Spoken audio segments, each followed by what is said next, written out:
Today we are going to do a quick little video on a twin needle. This is my ancient faff I have here, and I'm going to use this twin needle. You see there's one shank here and then two needles coming down out of the bottom. These are great for stretch stitching. They do a beautiful double line because the needles are perfectly spaced apart. And when you're working on a stretch fabric, it's a great stitch for a hem or an edge stitch because the bobbin goes back and forth between the two threads, so that creates a very stretchy stitch. And you can find these for different machines. Just make sure it fits your machine. They're not all quite the same. So I've taken my needle out, and these needles have a flat piece on the back and they're rounded in the front, and the flat goes towards the back, and we're going to stick it back in where the needle goes, push it all the way up and tighten it into place. All right, now the other thing I'm going to do is thread my machine. So I have two spools of thread up here. You should have a second spool holder. Mine happens to be down inside here, but typically there's two spool holders up here on the top. So I'm just going to thread the first thread like I normally would, and then I'm going to thread it through one of the needles.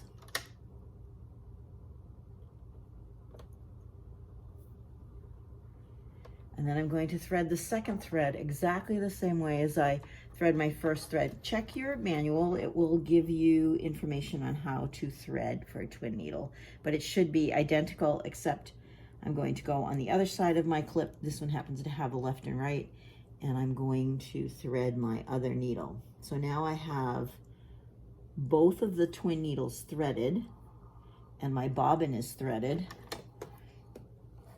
And I'm going to have everything go to the back. And I'm doing some quilting stitching, so I have marked the first line.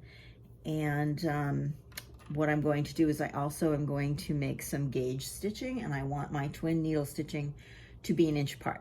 So I'm going to get 2 rows of stitching with this, and then I'm going to take my gauge, right, my measuring gauge, and there's an opening for it here in the back, and you can set it so it sits along whatever your measurement is going to be. I want these to be 1 inch apart because I'm making a quilting pattern on some fabric that I'm going to cut out for a jacket. And you want to do it on the big piece of fabric first, do all your quilting, and then cut your piece out, because if you cut your pieces out and do your quilting, your pieces are going to shrink. So that's not going to work. But basically what we're looking at today is the twin needle function. All right, so that's nice and tight. So my gauge is tight and my twin needle is threaded. So now I'm going to stitch. And because I'm stitching a fairly heavy piece of double layer fabric here, because I'm quilting it together, and it would be the same if you're going to use a hem, and I want to make sure that I have a straight line to start, I marked it with a piece of chalk. So that gives me a place to start, and it's, my fabric is all pinned together. Be the same if you were working with you know, just doing a hem. You would mark it or pin it, whatever works for you. And I'm going to set my stitch a little long. I'm going to set it at a 4. Normally I stitch around a 3. This is not quite a basting stitch, but it's a pretty good size stitch. And I'm just going to motor on.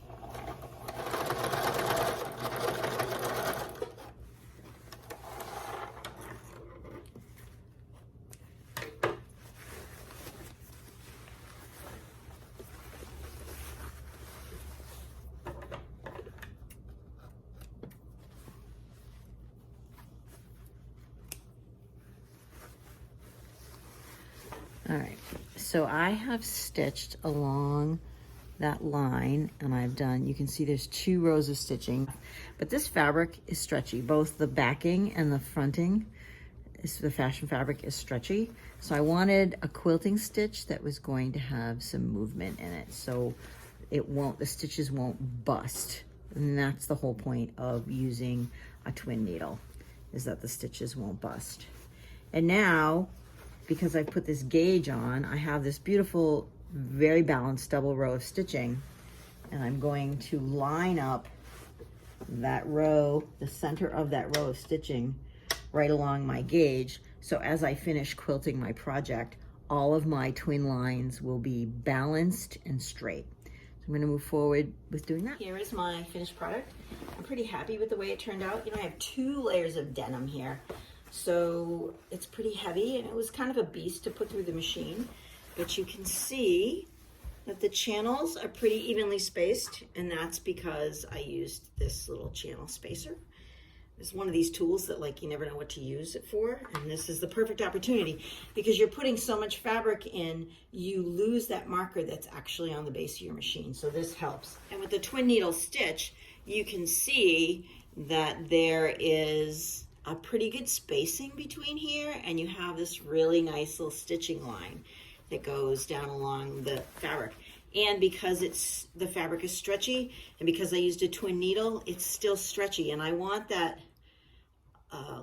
quilting to go around the circumference of my body. In addition, I want the fabric to stretch, the stretch to go around the circumference. The stretch doesn't do you any good if it goes vertically. It needs to go horizontally around you. So pretty happy with the way that turned out. So now I'm going to lay out my pattern and cut it.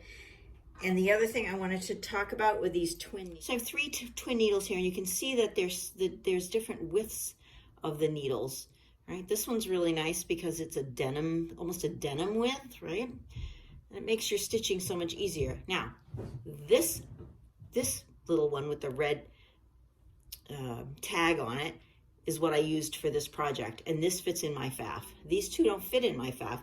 They fit in my brother, but they don't fit in my faff. So you have to be cognizant of the machine that you have and how they're going to fit in. What happens with these when I put them in my faff is that when I put them in the shank, they hit too far forward and they hit the plate on the bottom of my machine, so I can't do a good stitch, and it keeps breaking the needle, so it's not worth it. It makes more sense to just go out and buy some that's actually made for your machine. But these are great. You can use them to finish the hems and collars and binding on a knit shirt or dress, pair of pants. And also they're great for any kind of stretch woven because they stretch with the fabric after they're sewn. And they're a nice alternative if you don't have a serger. You can actually use them on the seams on your stretch garments. So you do need 2 spools of thread, but for not popping stitches and giving you some stretch ability on your knit fabrics, they're great. So use twin needles. I think that you'll find them an invaluable tool in your sewing toolkit. Bye now.